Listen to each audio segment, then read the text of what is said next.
ko nang maging baliw. Ang nakaraang kabiguan, gusto ko nang kalimutan. Kamusta mga kaibigan, at welcome sa ating channel.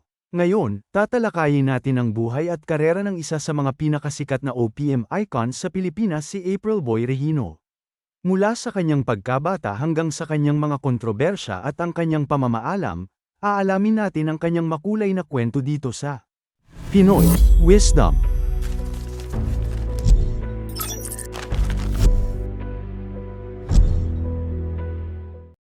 Si Dennis Magluyuan Magdaraog, mas kilala bilang April Boy Regino, ay ipinanganak noong ika-9 ng Abril taong 1961 sa Caloocan City. Panganay sa 8 magkakapatid, naranasan niya ang hirap ng buhay noong bata pa siya. Nagbebenta siya ng mga kakanin at banana Q sa Riles upang makatulong sa kanyang pamilya. Sa murang edad, napansin na ang kanyang talento sa pagkanta, at siya'y sumasali sa mga amateur singing contest para makapagdala ng premyo sa kanilang tahanan. Sa edad na 10, nagsimula siyang sumali sa mga amateur singing contests, at palaging nananalo. Nagtrabaho rin siya bilang entertainer sa Japan sa loob ng 8 taon.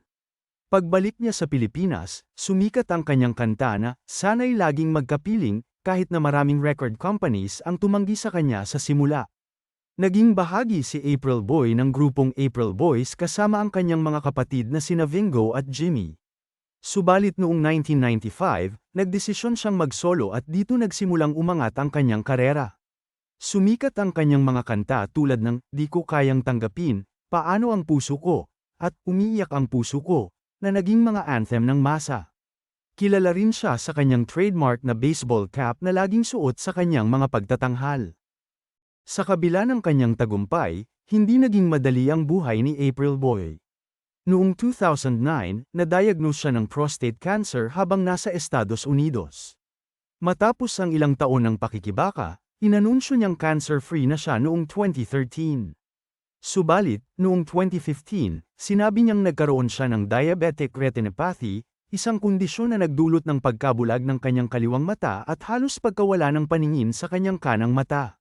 Si April Boy Regino ay pumanaw noong ika-29 ng Nobyembre taong 2020 sa edad na 59.